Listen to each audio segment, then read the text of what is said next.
What is up, Finesse family? Hopefully you guys are having a great day today. Your week is going well.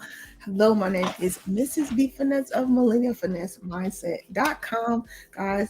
And here we are, the Finesse family. We faithfully innovate, inspire, we're naturally effective. We seek success every day, and we are held accountable here. So we go over all kinds of topics, things that are going on with the news, things that are going on in the world, and we have discussions here. The Finesse fam brings me topics, and we discuss them together. So today we got a lot to discuss. We're going to talk about Miss Tina Turner. We're going to talk about these RICO charges with Fetty Wap and how he's getting sentenced to jail. And we're also going to talk about the debt ceiling, which is super important. You guys need to know about what it is, what happens if the debt ceiling isn't raised. Could Biden use the Fourth Amendment? We're going to have all these conversations and more, guys. So let's get started. Hopefully you guys are having a great day, and let's get into this video. If you have not yet, guys, make sure you hit the thumbs up. Make sure you're sharing, because sharing is caring. And we're going to get straight into this topic. Let's go.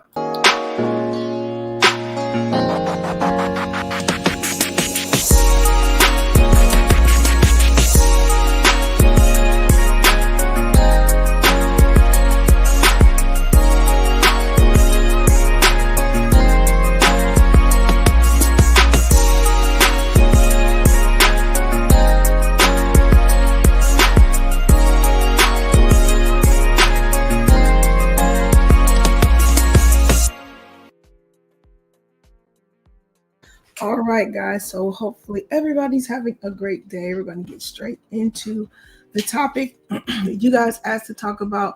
We're going to go over Miss Tina Turner. If you did not know, guys, she just passed away. She was, I believe, 83 years old, and she just passed away. So we're going to kind of break that down. We're going to get into it, conversations. You guys can let me know how you're feeling today. Hey, Vaughn, he's saying greeting, peace, love, and prosperity. We're going to get into all these different topics that affect everybody in different ways, each and every one of us. And so let's get straight into this, though. So the first thing that was really going on this week that really was impactful was Tina Turner, right? She passed away. If you did not know, the musical icon passed away. I believe she lived in Switzerland. And guys, just the research I did, I found out so much information about her just researching. I didn't even know she's been, I think, out of the United States for, I think, over 20 or 30 years. She's been living overseas in Switzerland. Hey, BGH, he's saying, hey, family, hopefully you're having a great day. And shout out to you. And thank you, BGH, for being one of the channel members, guys. Once again, if you want to support the channel, you want to help in all the day-to-day costs that go into doing these live streams, which is super, super important. Thank you for your help, and thank you for your support being a channel member. If you guys would like to join the channel membership, just hit the membership button. As people have this one, shout out to you guys. Thank you for the new channel members. And shout out to you, BGH, for being here. Hey, we got Business Talk with Kay. Hopefully you're having a great day, Kay. You and your family are doing well. Also to you, Ron, hopefully you and your wife are doing well. So let's get into it, guys, because I definitely want to get into this and break this down as far as Tina Turner. I learned so much stuff, just like I said, doing a couple researches on her earlier this morning. And if you did not know, she passed away at 83, and she was widely referred to as a queen of rock and roll. And guys, and it's interesting, like every week we talk somebody's passing away. We just talked about Jerry. There was another person, I can't even remember. I think it was like some type of mega preacher, somebody that passed away before that. It seems like every week there's a lot of people passing away. So once again, you guys need to make sure that you are being grateful, finding things in your life daily that you're grateful for, letting your loved ones know that you are grateful for them, making sure you tell people what they mean to you. Do not go a day without doing that, guys, because you never know what could end up happening. So you need to let people know how you feel and what they mean to you guys. All right.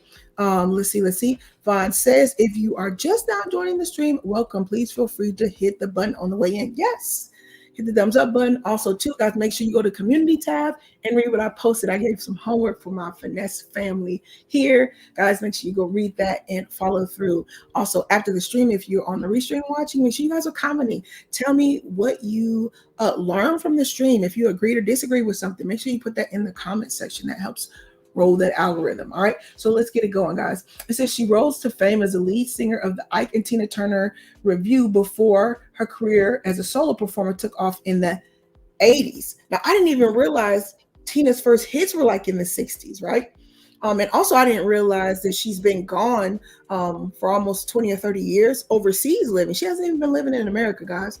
I was reading reports on her children. I guess she has one biological child with Ike Turner, and I believe she had a child with Ike Turner's like band member before, like she got with Ike Turner. Okay, let me make sure I put it in order. She had a child with somebody in the band before she got with Ike Turner. Then Ike Turner, I believe, had 2 kids that she adopted, and then her and Ike Turner had a kid together. My research is thorough. Oh, you're welcome. Okay, hopefully you're having a great day. All right, so let's get into this, and let me know if you guys have any memories of Tina Turner as you're growing up, or what you liked about her. Put that in the chat. What was interesting to you about her? Why she was maybe impactful to you? Put that in the chat for those that are coming through on the stream. All right, it says she's best known for hits, including The Best, Private Dancer, What's Love Got to Do with It, Typical Male, and Let's Stay Together. Wow, look at that. That don't even look like her to me. Hold on, let me change the screen. That's her right there, her and Ike. All right. Let's see. Here it says in the 1960s, the pair, A Fool's in Love, entered the pop charts, and a string of hit singles soon followed. And they included It's Gonna Work Out Fine, River Deep, Mountain High, and Proud Mary. Does anybody remember these songs? Anybody here, were you do you remember when these songs came out? These pictures, I love looking at these pictures. They're so interesting to me. To me, she kind of looks like, or Megan Good kind of looks like her right here. I think that's her name, Megan Good. Says Turner was married to Ike Turner for 16 years, but they divorced in 1978. In her 1986 biography, Tina, My Life Story, the star told of the abuse she had suffered at the hands of her first husband throughout the marriage. And you know what's so interesting, guys? There's been so many movies made about Tina Turner. I feel like they're overdoing it. You tell me, what do you guys think? I feel like they're overdoing the movies with Tina Turner. I think they come out with too many movies about her. But I don't know, maybe it's just me. All right, let's get into it. All right. This is how I remember. I don't remember when she was super young because I wasn't even born then. All right. And it says she released her debut album, Private Dancer, in 1984, where she sold 20 million copies. Private Dancer, 20 million copies. Now, guys, we talked about this before when we talked about the music industry and how like sales were back then compared to now, and how like people actually wanted an actual copy. They wanted a CD, they wanted cassette tape. And now how the streaming world is, and even how they get paid is such a huge difference as far as that. And then it says, What's Love Got to Do with It? Picked up Record of the Year, Best Female Performer. Be Better Good to Me won Best Female Rock Vocal Performance. And it says she celebrated alongside, that's Lionel Richie there. That's, what's his name? I forget his name. What does it say? Oh, that's right, Mick Jagger. Says Turner collaborated with Rolling Stones' Mick Jagger many times over the years, supporting the band tour, performing with him at festivals. It says that she said she always had a crush on Mick Jagger. Her hair is kind of the same. That's David Bowie. I do know him because I think he has a baby by that model, right? Also, it says she was also close friends with David Bowie, who invited her to sing a duet on his track Tonight, and he was a special guest on her performance in her album. It says Turner's career spanned 5 decades, 50 years, guys, and a farewell tour in 2000, where she went back on the road in 2009 at 69 to celebrate her 50th anniversary of music. So those of you too, and this is for you, those of you that don't want to give up hope on a relationship or marriage, think about this, guys. Miss Tina Turner, I think she waited, it's 20 something years before she actually married the man that she's been dating all this time. She married him, I think, 10 years ago. And when she passed away, I believe they would have been married almost exactly 10 years, but they've been together, I believe, like 20 years. I think he is a music executive. I got to read it again, but I think he's a music executive, if you didn't know. Here he is, right here. That's the guy she married. It says Turner married her longtime partner, Edwin Bach, in Switzerland in 2013. She suffered a stroke in the early days of her marriage, and he later saved her life by donating her a kidney. So think about that, guys. We're going from Ike Turner and all that drama, and she moves with this guy who actually literally gives her a kidney so she can live. right? It says her life has also been portrayed in the West End and Broadway musicals, Tina Turner the musical. Let's see. About retirement, Turner says, no one knew how tired I was of singing and dancing. This is it. I'm going home now. That's what she said. So she literally said she was tired of it. She said, I'm tired of singing and dancing. That's interesting because honestly, guys, you never really hear these artists talk about wanting to leave it. It seems like you're always hearing them going on tours, or they're doing the reunion tour, they're reviving after 20 or 30 years of having their first single out. But Miss Tina said she was done. She said she was tired of it. Man, that's pretty awesome, man. She lived that long life. So shout out to Miss Tina Turner. Just going through the decades of her and her life. She passed away at 83. 83, if you didn't know, 83 years old. Wow. Let's see, Vaughn says, did you actually forget to hit the like button? Oh, well, no time like the present. Yes, make sure you guys hit the like button. Make sure you hit that. Let's keep it moving on to the next thing. Guys, you guys remember we talked about the RICO charge with Young Thug, and we talked about these drug charges, and we actually had that conversation. Should an artist's music lyrics be used against them, especially in court, right?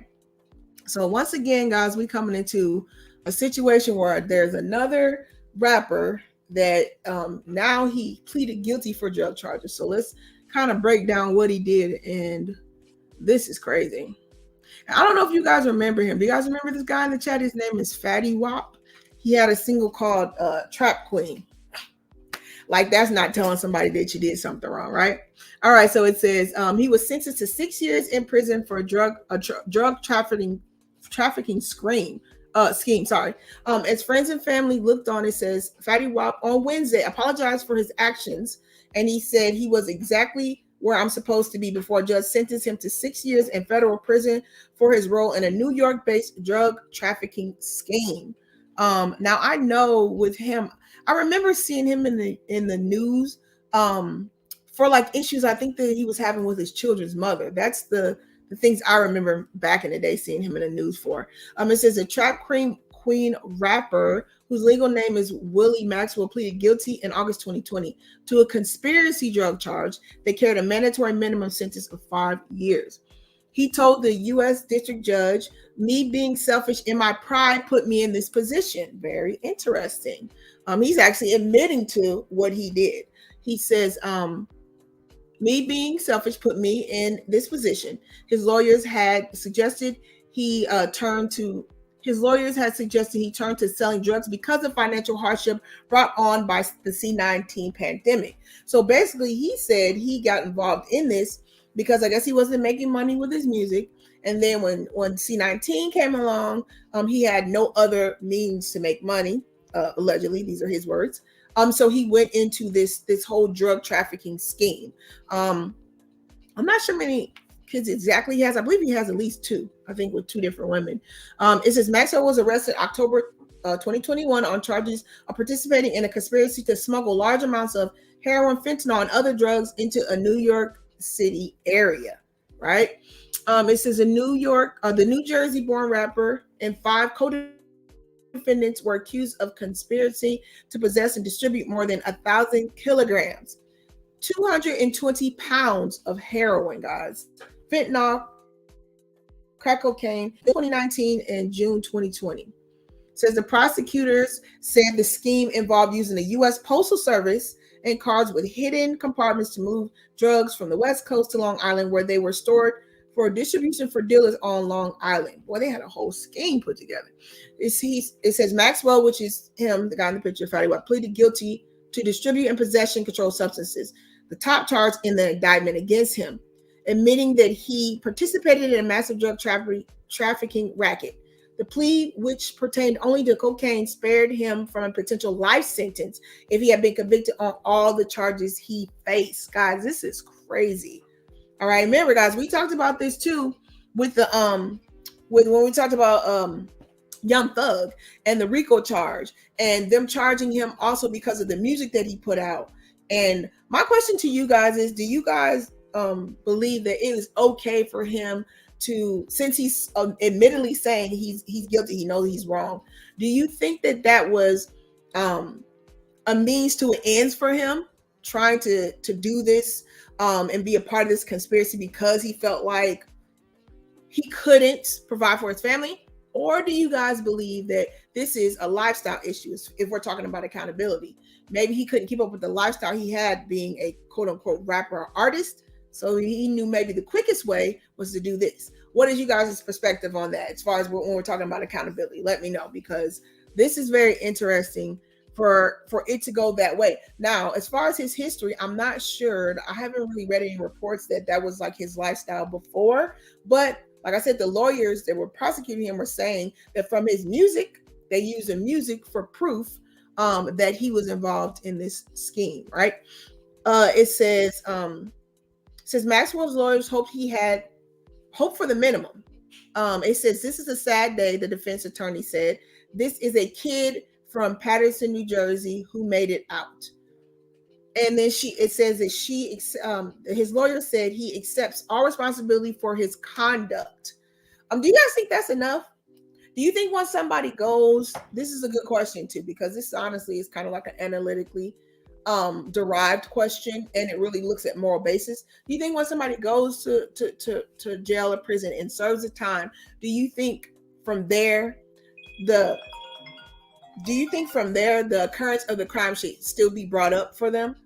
What is your perspective? Make sure you guys are putting it in the chat also too. Do you think if somebody served the time for the crime, once the time is over, the crime should not be brought back up? Let me know, yes or no. All right. It says Maxwell's rose. This is, if you don't know who this guy is right here, his name is Fetty Wap. Let me explain for those of you who might not know him. He rose to prominence for his debut album called Trap Queen, and it reached number 2 on the US Billboards in May 2015. The song talks about talks about a person, your mate, having your back, even if that means helping you sell drugs. That's the whole purpose of that song that he had, right? So once again, you got another person that's involved in all these different things. And as far as the charges, him pleading guilty for it, all I know is I know he has children. So that's another sad part of this, right? He has children and they're going to miss out on their father because he's got to go to jail for that, right? Super crazy. All right, let's get into the next thing. If you just get in, hola, como está, ni hao? How are you? Bonjour. My name is Mrs. B. Finesse of millennialfinessemindset.com. And today, guys, we're having discussions and conversations about things that are going on, things you guys have asked to talk about, looking at the accountability level of all these things, looking at things that are just happening in the world so we can discuss it and look for mindset shifts while things are happening, get an understanding of it. We just talked about Miss Tina Turner. That was something that just happened, I believe yesterday. She passed away. Now we're talking about these drug charges. This artist is a rapper named Fetty Wap. He pleaded guilty to this drug charge of him being accessory to the crime. I think trafficking is what it's called that he did. But this is the thing a lot of you need to be paying attention to right now. This debt ceiling, all right, guys, if you don't know, there is a lot going on with this, and I definitely wanted to discuss this because this is really important. Are we glitchy? Okay, let's get straight into this. Make sure you guys are hitting the thumbs up if you have not, as you are coming in. Make sure you are doing that. So here we go.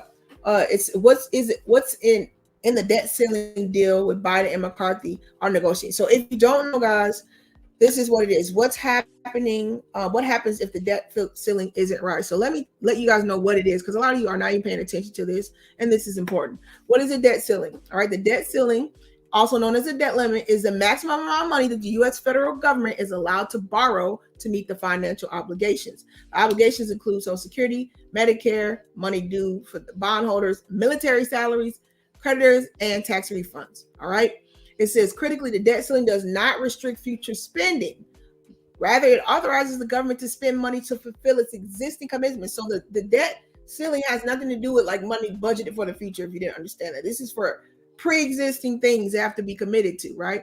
The U.S. hit the current limit, which is $31 trillion in January. Do you hear me? I say trillion with a T. I say trillion with a T. Crazy. What's up? We got Black Ops in the building. Hello. Hopefully you're having a great day. All right. So back in January, the Treasury Department began implementing what is called extraordinary measures to ensure the government could continue to make required payments after breaching the debt ceiling. Once again, if you're coming in, make sure you're thumbing up. Sharing is caring. So make sure you're sharing the stream. Once again, let me know if you'd like to speak on any of the topics. I will drop the link as I'm going through the different topics for today. So let me know before everything closes up or the stream closes. All right. So here we go. Who can raise the debt ceiling to avoid a fault on debt? Now, those are the two gentlemen right here. Right. This is the US President Biden talks with the speaker. This is Kevin McCarthy, as they depart following the annual Friends of Island luncheon. Right. So they just had this luncheon together, but now we're getting back to the get back. We're talking about this debt ceiling right here. Right. Here we go. Who can raise the debt ceiling? Congress has authority to do this, but in order to raise the limit, lawmakers must reach an agreement that can pass the House, where the representatives have majority, and the Senate. Okay, right now lawmakers are deeply divided. Republicans generally want any agreement to raise the debt ceiling to include spending cuts, but the Biden administration has pledged to oppose the cuts. So now they're going just back and forth with this, guys. This is crazy. How many times have we raised the debt ceiling? We've done this 78 times since the 1960s. Now, this is what's important. What happens if the debt ceiling isn't raised, guys? If Congress does not raise the debt ceiling by this week, the federal government will default on some of its obligations, something that has never happened before.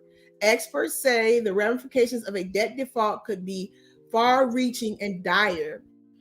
Think a recession is saying. Major losses in the stock market and potential disruptions to Social Security payments, right? Could Biden use the 14th Amendment to avert a default? It says recently some experts have argued that the president could invoke provision in the 14th Amendment, which includes the government to meet its financial obligations to continue borrowing beyond the debt limit.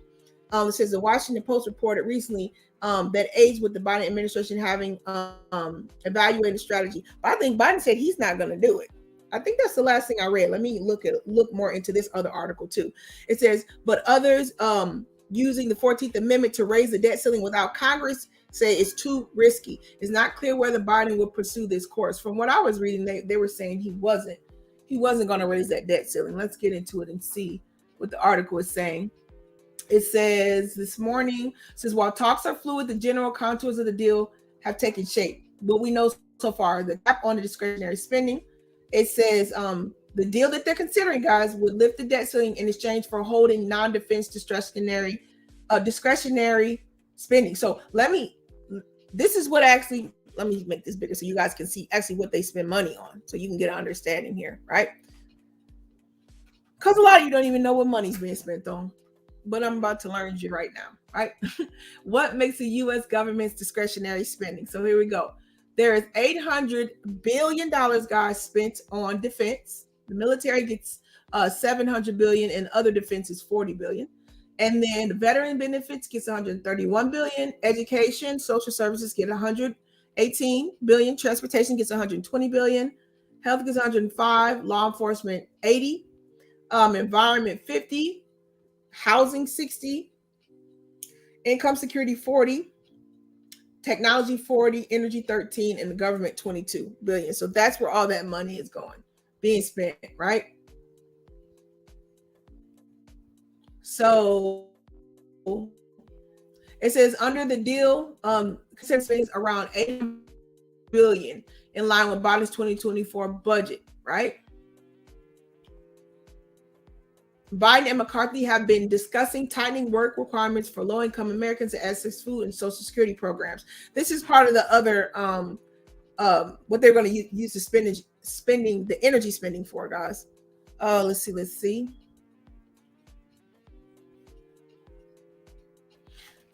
All right, let me go back into this. I wanted to break down this also for the debt ceiling. So once again, let me go into if that recent report will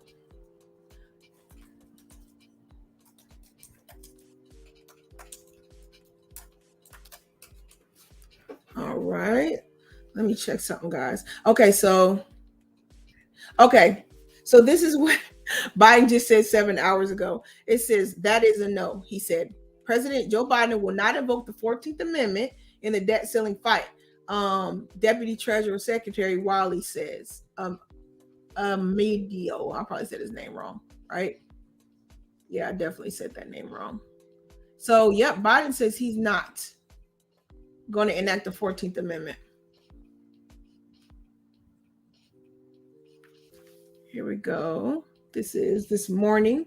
It says, they says, I think the president and secretary are clear that they will not solve our problems.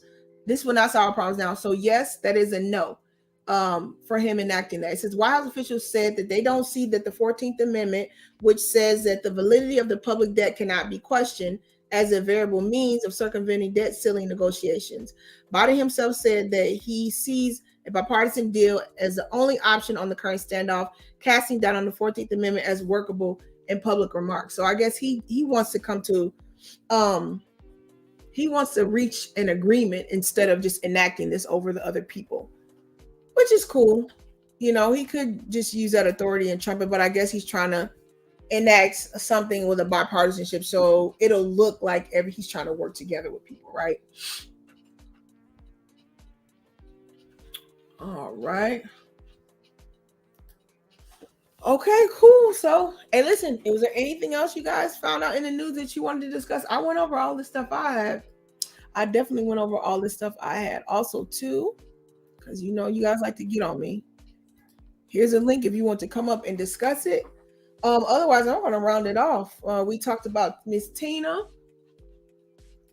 We talked about Miss Tina's life. Here's her. She passed away, I believe, a day or so ago at 83. And if you guys didn't know, or you wonder, man, why haven't I really been hearing about her lately? She's actually been living overseas in Switzerland the whole time with her husband now. But she's been with this guy for, I believe, like 20 or 30 years. She was living with him, right? And we also talked about the sentencing, the Fetty Wap pleading guilty drug charge. And he basically said the reason why, well, he how can I word it? He said that he was wrong for what he did. So he basically admitted he knew he was wrong for what he did. But he said the reason why he did it was involved in this trafficking charge is because of his family. He said over the years he ran out of money and he had no way to provide for his family. So he gets sentenced to 9 years. If you didn't know, guys, he was a music artist, a rapper. He had, I believe, a top charting hit back in 2015 or so. And the last thing that we talked about here was the debt ceiling. Ay, Dios míos. Okay, cool. It's not raining, so I don't know, because it might be glitchy in and out. Okay, cool. All right. And talk about the debt ceiling, which is super important, guys, because once again, as the note said, let me break this down. What happens if the debt ceiling isn't raised? All right. If Congress does not raise the debt ceiling, the federal government will default on some of its obligations. And you guys remember a lot of this happened a couple of times where they had to adjust the budget or whatever. And a lot of it was money for different programs. And I remember one time, it was a couple weeks, a lot of people did not get paid. It was government workers. It was people that did like postal jobs, government jobs, any type of government job, people getting a Social Security. It was a big thing because a lot of people, what do you talk about, Ops? Happy holiday. What does that mean, Ops? Ops, hit the link. I don't know what you be talking about. You talking code sometimes. What do you mean when you say happy holiday? Well, see, and that's the thing. Oh, I think I know what you're talking about, Ops. And that's the thing too, guys. Monday is a holiday also. So if they don't come to some type of agreement, definitely today. And I think like I said, the date was today, I think, is the last day for it. It says something that has never happened before. It says experts say that the ramifications of a debt default could be far-reaching and said stink a recession, major losses in stock, and potential disruptions in Social Security payments. And guys, there's a lot. Hold on, let me break this down for some of y'all to understand, because some of you guys don't realize you or your family may be affected from this. What?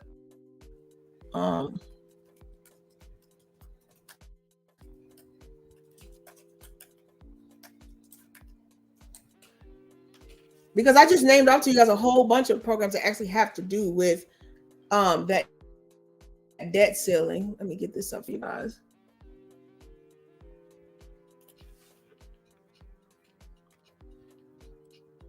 Here we go.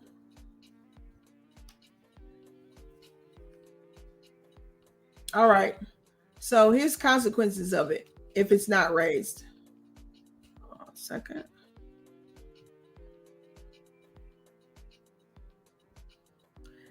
Okay, government services are going to be slashed. So a lot of people are not, Memorial Day. A lot of people are not going to have their government services. All right. And it says that Social Security, it says the law will require the U.S. to continue payments, such as Social Security and Medicaid, while at the same time denying the government the ability to borrow to pay for them. Right. So it says even the most extensive cuts imaginable to domestic discretionary spending, the government would have to prioritize spending and likely halt the programs. Another thing is higher interest rates, right? So it says the bond market has seen yields plummet, right? And then it says sell-offs of the U.S. Treasury bonds will likely see rates become volatile across the board, according to economists. Right. This could mean higher mortgage rates that you guys already seen that the rates are going up a quarter every couple months. So the last rate hike was, I believe, a month or so ago, right? Says and even if the default is only temporary, it could mean higher borrowing costs for the government, further worsening the nation's fiscal situation.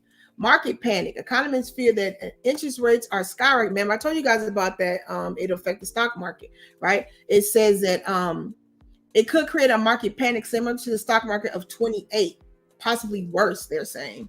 Another thing that could happen, a run on money market funds. Since some analysts are worried that the threat of default could cause a run on money market, which is a key ingredient to the stock market crash in 2008. If a large fund has a halt in its redemptions, as what happened in that instance, it will worsen the panic and possibly require the government to step in to stabilize the markets. Remember, guys, how they did that? They did that for the auto market. They did that for the planes. They did that for all those big industry companies. The government had to step in. But if they don't have any money, or they're already at the debt ceiling, and they don't have any money that they can even give out, then what do you do? Hey, everybody that's coming in. If you're new to the channel, hello, hola, bonjour, ni hao. My name is Mrs. B Finesse of millennialfinessemindset.com.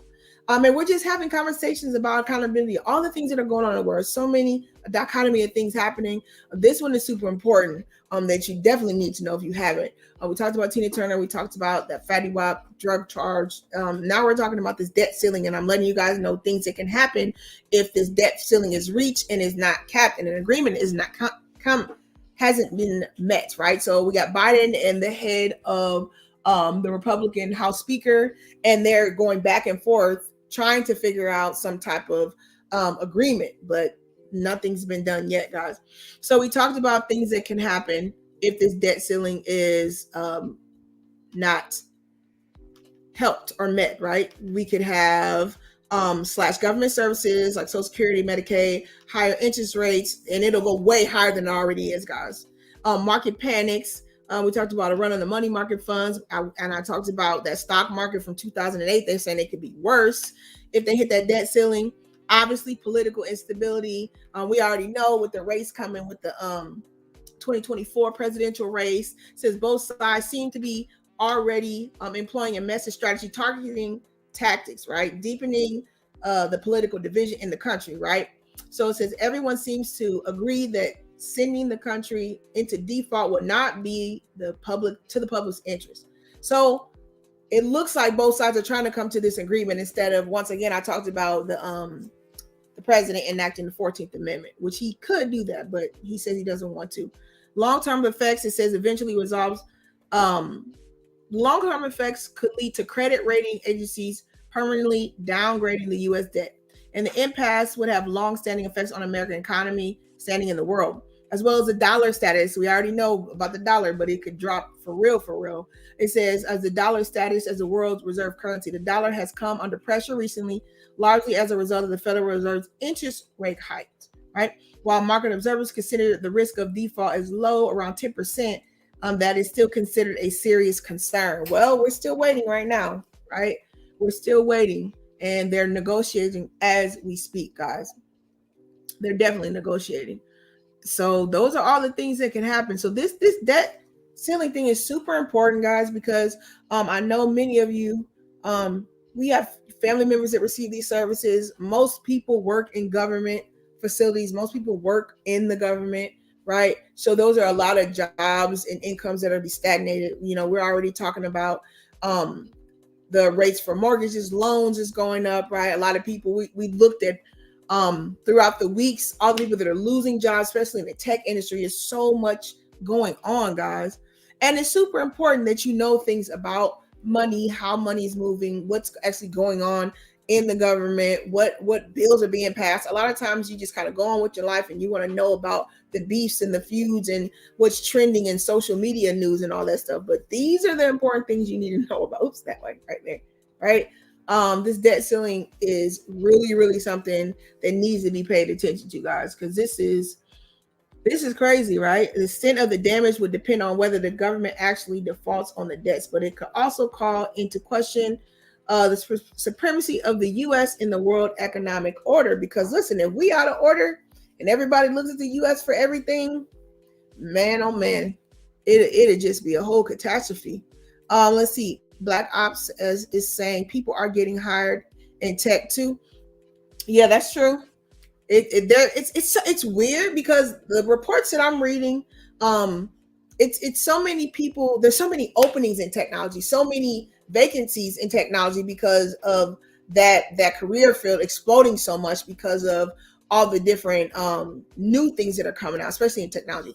But then again, you hear, especially on these bigger platforms like Google and Facebook and even Twitter, all these different places, they're catastrophically taking out a lot of their workers, right? And I never really analyzed like what it is as far as regular jobs per is it tech. So that'd be a interesting kind of study to do to see who's losing the most jobs. But yeah, let me see. Let's see. Also, guys, I had something up. Let me see where I put it. There was something else I wanted to talk about. But I don't remember where I had it at. Let me see. Oh, okay, we got a vet coming up. So this is definitely gonna be fun and interesting. Obviously, you came up right when you knew. You already knew that I was about to cut it. When you put tech on there, I had to come up. You say tech, I had to come up.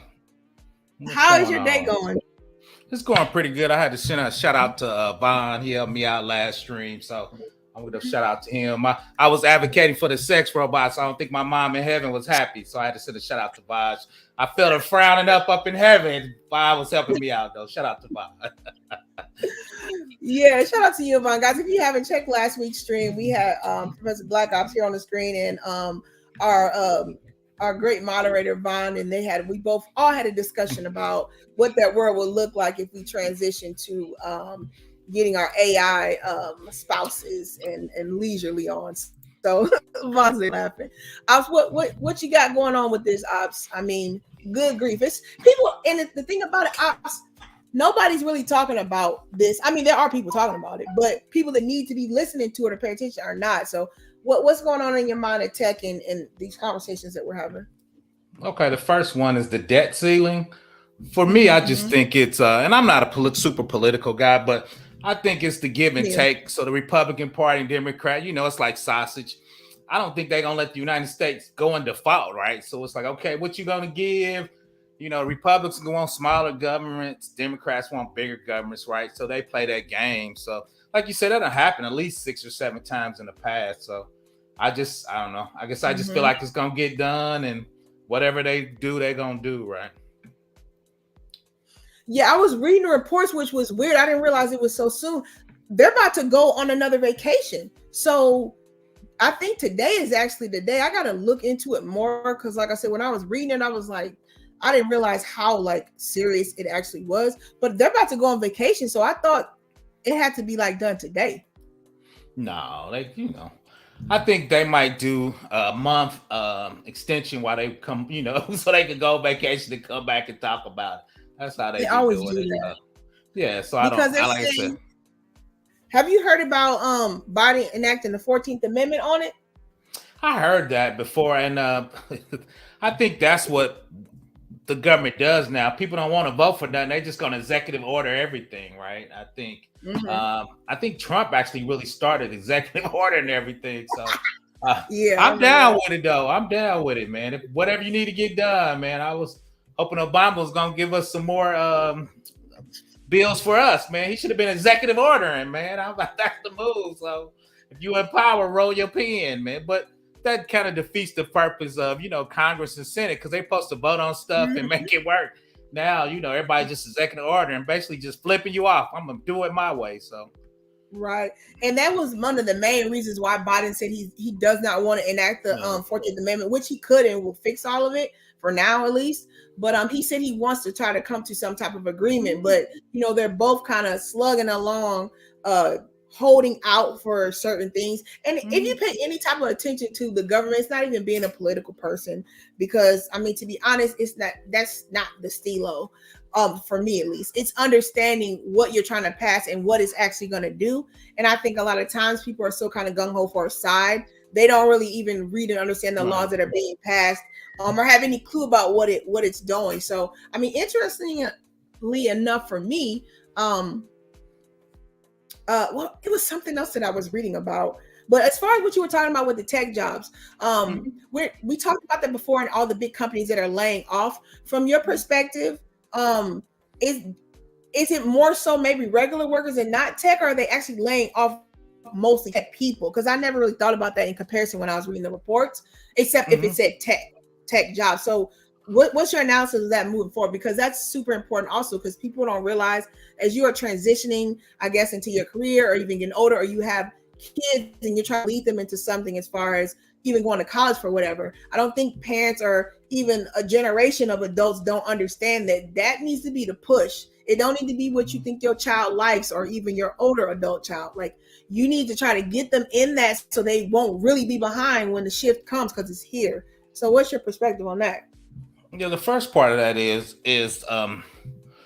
half the jobs probably were tech, and a half they call them support position. Like, they were letting people off in accounting, HR, cafeteria, right? So all that is in a tech company, but that doesn't mean it's a tech job, right? But they did start releasing some tech people. But the research I did is they were hoarding engineers because they didn't want those engineers working for other big companies. So there was engineers talking about, I did 5 hours of work for the whole month because Meta, they were just hoarding engineers because they didn't want the competition to get them, because it was so right. So when they start releasing them, though, people, the mid-size to especially government, they were starving for those talent, right? So they said 90% of those people got hired in 3 months. Now they might have to take a little pay cut because FANG and AWS and Azure, they pay structures be crazy. I interviewed for AWS. I've been in the game. It was like 3 times what I made. It was crazy. They were giving you like $389 with stock options and shit. So when you work for those big companies, so people just Google it. Amazon L5 and L6, they're out there. So those jobs pay extremely well, but once again, they were just hoarding talent because they didn't want that talent going to their competitors. So then once they figured out, the COVID money was gone and all the other projects was gone, they just start going back to normal levels for those jobs in those companies. Then once again, most of those people got picked up. And the cool thing is, the smaller companies, for their because they know they can't pay as much as the big companies, they let you work remote from home. Like, I work remote from home for 98% of my time. So I very rarely come on my pajamas. I threw a shirt on for you though, because I like you, but I'll be in pajamas like it'd be like 24 hours a day. I've been in pajamas by 23. So just working. So I think that's what they're getting for compensation. I mean, when you think about it too, to me, unless you're hands-on as far as the tech, it makes sense. I don't really see why most tech jobs wouldn't be low, because especially depending on the level of tech you're doing, I mean, all you need to do is be near your computer, unless it's some type of hands-on. Well, you know me, I'm old, so I'm cool with the big bosses. So I asked actually our CEO, he was a commissioner before I left a state agency. I just asked, I said, Big Boss, what's your thoughts on work by home? He's a boomer. He got his MBA in the 80s, so they believe you need to be on site to get synergies. We want to be on site so we can talk to each other and you know, huddle up. I'm thinking we can huddle up on Zoom. But you know, he's a little older than me, so I think that's what they're presenting. And those guys, I think, if they can't touch you, I don't think they figure out that they're not managing you, right? So I think that shift when the boomers go through, I think that's gonna open up. But they still think like Elon, he wants his people back. JP Morgan, those guys telling their people to come back. So I think those older guys, they believe that you have to be on site to manage, right? But you know, the younger startup companies and the younger tech guys, they're like, oh no, we can do everything, because you know they used to playing Fortnite and Second Life, so they done that their whole life, right? So I think they're used to it. So I think that's the shift, and I think in the next probably 10 years it'll be almost all remote, because that's why commercial real estate, they freaking out, because most people, I work for a company that had they had 5 big buildings, they're down to 1, right? So they giving that commercial, so they got to figure out what they're gonna do with their commercial real estate too. That's a good point. I was reading about that. A lot of companies that are they were infrastructure that like the past 10 years were buying up because of the boom and, you know, so much growing that was going on before C-19 came. And now, like you said, that it's such a waste of money to have all the building space, because either you've lost the production, you've lost the workers because you don't need all of them, and now you have all this real estate that's eating up in the profits, right? So you need to try to get rid of it. I was reading about that. It's going to be a big shift, they were saying.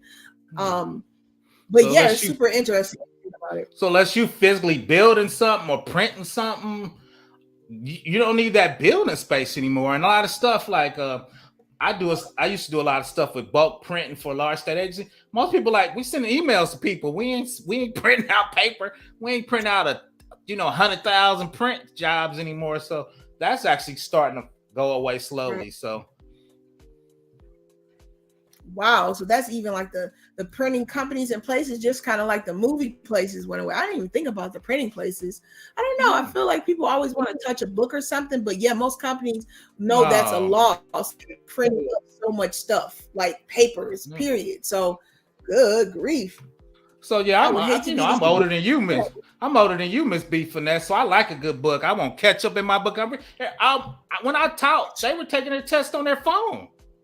The kids were reading their books on their phones. I'm like, dude, how you read that little ass, right? But so I think books are gonna slowly. You see, that's a real bookshelf. That's not a backdrop. I got real books in that shelf. People don't do books like that anymore, right? Especially no, like even the standard. Yeah, get your Kindle. I don't even know if they Kindle. I don't even know if they do Kindle anymore. Do they? I know, but I know you know this probably now too. But the standardized test, which is so weird, all that stuff is computerized. That used to be like really serious. You got to sit down with your pencil and you can't go outside the line. But like even the standardized tests in the school systems and in college now, it's all like computerized. So it's crazy. It is crazy. Yeah. Hey, Big Ben. Hopefully you're having a great day. Because I do. It's crazy. I do certifications. You do that. You do it like you said, it's all computerized. They might give you a little scratch paper. As soon as you hit end, you get your score come up. If you fail right there, so you're gonna be happy or sad. You're gonna know right there. You have to. In the old days when I took them, you had to wait 6 weeks to get your score. That's true. I remember that back in college. I remember waiting for the scores. I know my son. He just took his that CompTIA C+, the second one, and he just went to the university and took it, and he passed his, and he got his score. So I'm just like, good grief. I was like, I remember the days where you had to sit. Well, that wasn't even the days. That was like 3 years ago in public school. It was no digital like test where you sit on the computer. But now they just shifted. Even the babies in elementary take their little test on the computer, their little standardized test. It's crazy. Yeah. The weird thing is, I did one test. You had to wait 24 hours. So I asked the lady, I'm like, why are we waiting 24 hours? She go, one guy got mad and just started throwing the cubes. He started throwing the cubes in what the tester center, because it was super hard. It was an AWS associate architect. he said one dude just tore up the whole cubes. He was so mad. So they like, yeah, we email that to you tonight. So you be at home, you won't tear nothing up. But, oh, that actually would be a good precaution, because if somebody got an anger problem or something like that, and they find out, they instantly didn't. Oh man, yeah, because them tests are what? How much? $200 a piece or something? Yeah, depending on what you do for them tests. Yeah, I'm studying the CISP. I think it's $600, man. So you think you fail? You just gonna grab a cube and just turn it over. Mad. No, he need to get his mind right. He need to get his life and his mind right. Hey, Ops, did you ever listen to Tina before we break through? Did you ever listen to Tina? You know, Fetty Wap. Did you know about that situation? Oh, Fetty, I didn't even want to see poor Fetty Wap. He's just making excuses, man. We told you to get multiple streams of income. You should have been doing tech with your one eye, man. Now you in jail. You're gonna have to be. You can't even see everybody with one eye. You're gonna have to watch them, man. When you go in the shower, man, with your one eye, you're gonna be in problems, Fetty Wap, man. You should have got in tech, Fetty. I think he was actually really smart. Like I was reading some stuff up on him, and he actually is like a smart person. Like most of those guys are smart. Yeah, it's crazy. Most of those guys are super smart. They just didn't get pointed in the right direction. I grew up with this one guy, super smart, man, but he was running a drug cartel in the Midwest. So, but he was smart. He was way smarter than me. But you know, he was a cool guy. He ended up getting shot over, dying in a $25 dice game. So, so you know, crazy. You got to just be careful. But yeah. But long story short, I think tech's still the way. We've been talking about artificial intelligence taking some jobs. You know, I think that's a little while off before artificial intelligence roll up and start grabbing everybody. So we'll do another stream when artificial intelligence is going to take over and turn into Skynet. Man, listen, I don't know why I love talking about that stuff. Like I love the tech part, because to me, the technology goes into the money part. Technology goes into like the family. It actually even goes into like your fitness and health. Like it goes in so many genres, and it's like people are really pushing against it. And it's so interesting to me how everybody really should be talking about it, but nobody is really even talking about it for real, except techie people, or quote unquote what people call nerds, or those of you that are already in it. I'm not even, well, I am a nerd, but I'm not into technology, but I love learning about it. And plus, like I said, my son, he's doing it now. So like, it's always been a growing interest since he was a child, like, you know, us working with him and just learning the different things. And I'm really behooved that many people are not even trying to learn it. And I'm just like, man, that shift, y'all don't understand. When the shift comes, you're gonna wish that you were pushing your kid towards it, or you knew something about it, because it's already here. Put it that way. But you know, we've been talking about that.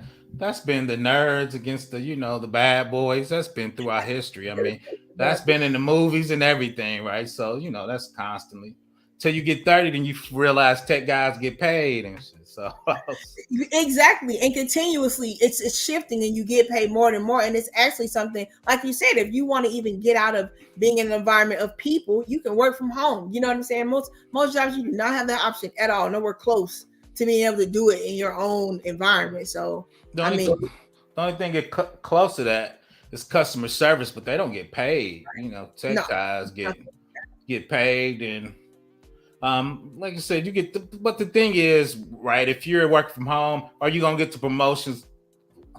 Are you gonna get the same promotions as the guys that going in the office, right? So that's some of the things that, you know, that's coming out. But you know, my age, shit, I ain't trying to get promoted no more, man. I'm just trying to get my money and go have a nice dinner, man. That's all I'm trying to do. I ain't trying to get promoted no more. That was another lifetime. So I just want to be my senior spot and just, you know, do my thing. So yeah, you've got to experience so much stuff and I think that's a whole nother stream. People need to know when to tap out. And when I say tap out, I don't mean don't reach for goals and limits, but sometimes it's like, be content that you reach a certain level, like you got there to that. Some people I just think some older people don't want other people to come in and take their position. So what they'll do is stay in there until they just decrepit. And it's like, just know that you reach a certain level and be happy with that. Have peace in your heart to bow back and help somebody else come up. Boy, these people. Yeah, I'm about to say something. So I'm about. Well, you know when you say no disrespect, I'm about to disrespect a couple people. I tell old dudes, I got to get out of the way. My 3 people I love, Minister Farrakhan, Jesse Jackson, and Al Sharpton. Y'all in your 80s, man. Where the young dudes at that y'all promoting? Y'all dudes in the way, man. Y'all old, man. That's why I tell dudes, I'm right there, man. I'm trying to get out the way and let before the billions come up. all those young guys, man, they ready to eat. Why I'm in the way? I should be helping them, man. You just in the way. So I tell dudes, know when to just step back a little bit and let them dudes take their turn, man. It's a disconnect, and that's the real big issue. And I'm gonna break the stream off from there, because that is a whole nother stream ops. That whole concept of like being able to, once you hit a peak and once you've hit like a milestone, bring some other people up, bring somebody in, like share the spotlight or share whatever it is. And I think it's called the boomer, and whatever generation is in front of the boomer till you get to whatever's in front of me, and then the millennial. It's a disconnect there because they're still in their prime and they're living that lavishness of what the world could have been. And then whatever's before the millennial, and then the millennial, the reality of what is this world right now. And that, if you didn't have the parent that left you something, or they didn't teach you about financial literacy or teach you anything about you or your history, like you just a lost cause, because that whole dream of going to college and racking up all that debt got you now when you starting your family and trying to get a house, and you see the reality of, dang, I don't even have what I really need, because you want to get credit cards and rack up debt and think you live in a lifestyle, want to look rich, but you're not. Well, that's a whole other conversation. But it's a loss there, because there was not a generation of somebody showing the next whatever, but they held on to it, basically like what you said. Well, the problem is, and like you said, we'll do another stream on that, is the boomers, the white boomers, about to pass on so much wealth to them. You think inflation's high now? And shout out to us, and I'm gonna be a little negative. We passing on GoFundMe's because we ain't even got life insurance. You got kids out there with GoFundMe, so we passing on debt. So I'm like, come on. I was talking to my son the other day. He was getting nervous. I was like, I'm setting up my bank accounts, because you can have death benefits when you die. You can get to the bank accounts. I'm setting up a safe deposit box. I said, this is where all my life insurance is. He goes, Daddy, you ain't gonna die. I'm like, I'm getting old, man. I don't want my name to be attached to no damn GoFundMe. So you need to know, hit this box and all the stuff here. I'm about to, like my mom did. She bought her plot and paid for everything. She was paying on, so I'm going to pay on everything. So I'm like, dude, you don't have to pick anything out. That's all I'm going to pick out. You're just going to hit the button, and this is what you need to do, right? So we just got to start passing on, at least stop passing on debt. If we ain't pass, at least don't pass on debt. But like you said, we'll hit another stream on that. I try to stay out of there a little bit though. So I try to stay in the tech realm, but no, that's super important, because that's another thing too. I was reading about these, I forget what it's called, trust will or something, where these people were dying in the South and they did not set wills up or leave any type of how they wanted their heritage split, and these people were having so much trouble with these people coming in, investors buying up all the land, because one person was ready to sell, and then so with whatever the decree was on the eminent domain, if one person sells and the rest aren't around, you can buy. And it's so much, it's knowledge stuff. You don't know what you don't know, so it's good that you actually told your son that before anything ever happened, Lord forbid. But I mean, it's good because he needs to know, because you don't want some situation happening where nobody knows what to do. So, I grew up in an area that's getting gentrified now. Most of the people my age that had brothers and sisters, they end up fighting and losing the house. It's too, there was no will, and they couldn't get together to figure it out. So most of them lost their house before they got to sell it for the big money, right? And a lot of times the parents, once again, they didn't leave any instructions. And people don't realize, if you leave a will and you got debtors, it's going to go on probate anyway. So you need to set up a trust. And once again, that's a whole nother different conversation. But you need to get your estate in order. So I'm trying to slowly, because, I'm getting age. I'm 55 plus, and, some of my homies are, pass away. It's a curve. Some dudes are going to pass away. All the average dudes around 67. There are a few people going to make it at 90, right? So that's just real life. So people think, if I talk about death, I'm gonna die early. I'm like, nah, your kids gonna be in a world of hurt if you're gonna start discussing that topic. That's true. And the novelty of it, because you don't hear it, that still doesn't mean things won't happen. So, and that's just conversations we got to have too, as a community of people too. It's like, we just not practical like other cultures and races of people are. It's just practical things, right? So once again, shout out to our states for coming up. We're gonna try to round this thing on out. We had the conversation today. We talked about Miss Tina. We talked about Fatty. Definitely talked about this debt ceiling. We got a little bit of tech in this thing. I always love talking about the tech ops. Also, check your email, Ops, because I believe I emailed you about a tech question. I don't think I heard back from you. No, I didn't got it. I finally looked at him. You might have resent it. I'm getting better about it. I'm about to do it right now. That's why I said it in front of everybody, so you can't say you didn't. I'm about to send it. I'm trying to look at my email back. No, just stay after the stream and I'll tell you. I'll ask you what it is then. So okay, don't hang up. Cool. Stay after the stream. All right, guys. So once again, guys, this is Mrs. B Finesse of millennialfinessemindset.com.